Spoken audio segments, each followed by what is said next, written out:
Hi friends, പുതിയൊരു വീഡിയോയിലേക്ക് എല്ലാവർക്കും സ്വാഗതം. ഇന്നത്തെ ടോപ്പിക്ക് SPC ക്വിസാണ്. IPSന്റെ പൂർണ്ണരൂപം എന്താണ്? IPSന്റെ പൂർണ്ണരൂപം എന്താണ്?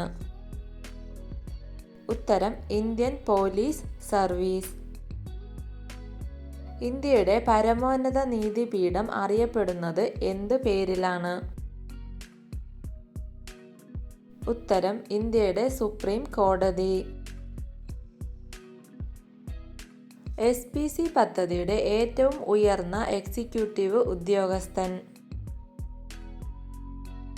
ഉത്തരം സംസ്ഥാന നോഡൽ ഓഫീസർ. കേരള വിദ്യാഭ്യാസ മന്ത്രി ആരാണ്? ഉത്തരം വി ശിവൻകുട്ടിയാണ് കേരള വിദ്യാഭ്യാസ മന്ത്രി. SPCയുടെ ആപ്തവാക്യം എന്താണ്? ഉത്തരം വി ലേൺ ടു സെർവ്. നിലവിലെ കേരള ഗവർണർ ആരാണ്? ഉത്തരം രാജേന്ദ്ര വിശ്വനാഥ് അർലേക്കർ. ഏത് കമ്പനിയുമായി സഹകരിച്ചാണ് SPC ഊർജ സംരക്ഷണ പദ്ധതി നടപ്പിലാക്കി വരുന്നത്? ഉത്തരം ഭാരത പെട്രോളിയം കോർപ്പറേഷൻ. SPC പദ്ധതിക്ക് നേതൃത്വം നൽകുന്ന വകുപ്പ് ഏതാണ്? ഉത്തരം കേരള ഗവൺമെന്റിന്റെ ആഭ്യന്തര വകുപ്പാണ് SPC പദ്ധതിക്ക് നേതൃത്വം നൽകുന്നത്. SPCയുടെ കേരളത്തിലെ ഫൗണ്ടർ ആരാണ്? ഉത്തരം P വിജയൻ IPS ആണ് കേരളത്തിലെ SPCയുടെ ഫൗണ്ടർ. ദേശീയ ഊർജ സംരക്ഷണ ദിനം എന്നാണ്? ഉത്തരം ഡിസംബർ 14 ദേശീയ ഊർജ സംരക്ഷണ ദിനം. SPC പദ്ധതിയുടെ ആദ്യ സംസ്ഥാന നോഡൽ ഓഫീസർ ആരായിരുന്നു? ഉത്തരം P വിജയൻ IPS ആയിരുന്നു SPCയുടെ ആദ്യ സംസ്ഥാന നോഡൽ ഓഫീസർ. കമ്പ്യൂട്ടർ ചിപ്പ് നിർമ്മിക്കാൻ ഉപയോഗിക്കുന്ന മൂലകം ഏതാണ്? ഉത്തരം സിലിക്കൺ എന്ന മൂലകമാണ് കമ്പ്യൂട്ടർ ചിപ്പ് നിർമ്മിക്കാൻ ഉപയോഗിക്കുന്നത്. SPC പരേഡിൽ ക്വിക്ക് മാർച്ച് ചെയ്യുമ്പോൾ എത്ര ഇഞ്ച് അകലത്തിലാണ് കാൽപാദങ്ങൾ വയ്ക്കേണ്ടത്? ഉത്തരം 24 ഇഞ്ച് അകലത്തിലാണ് SPC പരേഡിൽ ക്വിക്ക് മാർച്ചിൽ കാൽപാദങ്ങൾ വയ്ക്കേണ്ടത്. 59ാമത് ജ്ഞാനപീഠ പുരസ്കാരം ലഭിച്ചത് ആർക്കാണ്? ഉത്തരം വിനോദ് കുമാർ ശുക്ല. SPCയിലെ ജില്ലാതല നോഡൽ ഓഫീസർ ഏത് പദവിയാണ് വഹിക്കുന്നത്? ഉത്തരം DYSP പദവിയാണ് SPCയിലെ ജില്ലാതല നോഡൽ ഓഫീസർ വഹിക്കുന്ന പദവി. ഇന്ത്യയുടെ എത്രാമത്തെ പ്രധാനമന്ത്രിയാണ് നരേന്ദ്രമോദി? ഉത്തരം ഇന്ത്യയുടെ 15ാമത്തെ പ്രധാനമന്ത്രിയാണ് നരേന്ദ്രമോദി. ISROയുടെ പൂർണ്ണരൂപം എന്താണ്? ഉത്തരം ഇന്ത്യൻ സ്പേസ് റിസർച്ച് ഓർഗനൈസേഷൻ.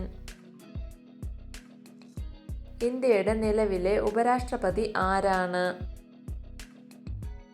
ഉത്തരം ജഗദീപ് ധൻകർ ആണ് ഇന്ത്യയുടെ നിലവിലെ ഉപരാഷ്ട്രപതി. കേരളത്തിലെ ഏത് സ്കൂളാണ് SPC പ്രൊജക്ടിന്റെ കേരളത്തിലെ ആസ്ഥാനമായി പ്രവർത്തിക്കുന്നത്? ഉത്തരം ചാല ഗവൺമെന്റ് ഗേൾസ് ഹൈസ്കൂളാണ് കേരളത്തിലെ SPC പ്രൊജക്ടിന്റെ ആസ്ഥാനമായി പ്രവർത്തിക്കുന്നത്. SPC കേഡറ്റുകൾ ബ്രേക്ക് ഓഫ് ചെയ്യുമ്പോൾ ഏത് ദിശയിലാണ് അഭിമുഖീകരിക്കേണ്ടത്? ഉത്തരം വലതുഭാഗത്തേക്കാണ് SPC കേഡറ്റുകൾ ബ്രേക്ക് ഓഫ് ചെയ്യുമ്പോൾ അഭിമുഖീകരിക്കേണ്ടത്. നിലവിലെ ഇന്ത്യൻ സുപ്രീം കോടതി ചീഫ് ജസ്റ്റിസ് ആരാണ്? ഉത്തരം BR ഗവായി ആണ് സുപ്രീം കോടതി ചീഫ് ജസ്റ്റിസ്. IASന്റെ പൂർണ്ണരൂപം എന്താണ്? ഉത്തരം Indian administrative service. Student police cadet directorate സ്ഥിതി ചെയ്യുന്നത് എവിടെയാണ്? ഉത്തരം തിരുവനന്തപുരത്താണ് സ്റ്റുഡന്റ് പോലീസ് കേഡറ്റ് ഡയറക്ടറേറ്റ് സ്ഥിതി ചെയ്യുന്നത്. ഇന്ത്യൻ സുപ്രീം കോടതിയിലെ എത്രാമത്തെ ചീഫ് ജസ്റ്റിസാണ് BR ഗവായ്? ഉത്തരം ഇന്ത്യൻ സുപ്രീം കോടതിയിലെ 52ാമത് ചീഫ് ജസ്റ്റിസാണ് BR ഗവായ്. ലോക ജനസംഖ്യാ ദിനമായി ആചരിക്കുന്നത് എന്നാണ്? ഉത്തരം ജൂലൈ 11-നാണ് ലോക ജനസംഖ്യാ ദിനമായി ആചരിക്കുന്നത്. നിലവിലെ ഇന്ത്യൻ രാഷ്ട്രപതി ആരാണ്? ഉത്തരം ദ്രൗപദി മുർമു ആണ് നിലവിലെ ഇന്ത്യൻ രാഷ്ട്രപതി. ഇന്ത്യയുടെ എത്രാമത്തെ രാഷ്ട്രപതിയാണ് ദ്രൗപദി മുർമു? ഉത്തരം ഇന്ത്യയുടെ 15ാമത്തെ രാഷ്ട്രപതിയാണ് ദ്രൗപദി മുർമു. SPC നിലവിലുള്ള സ്കൂളുകളിൽ പോലീസ് സ്റ്റുഡന്റ് ലൈസൻസ് ഓഫീസറായി നിയമിക്കുന്നത് ആരെയാണ്? ഉത്തരം സ്കൂളിന്റെ പരിധിയിലുള്ള ലോക്കൽ പോലീസ് ഇൻസ്പെക്ടറെയാണ് SPC നിലവിലുള്ള സ്കൂളുകളിൽ പോലീസ് സ്റ്റുഡന്റ് ലൈസൻസ് ഓഫീസറായി നിയമിക്കുന്നത്. വീഡിയോ ഇഷ്ടമായാൽ ലൈക്ക് ചെയ്യൂ. നിങ്ങളുടെ അഭിപ്രായങ്ങളും നിർദ്ദേശങ്ങളും കമൻറ്റായി രേഖപ്പെടുത്തൂ. കൂടുതൽ വീഡിയോകൾക്കായി ചാനൽ സബ്സ്ക്രൈബ് ചെയ്യൂ. Thank you for watching my videos.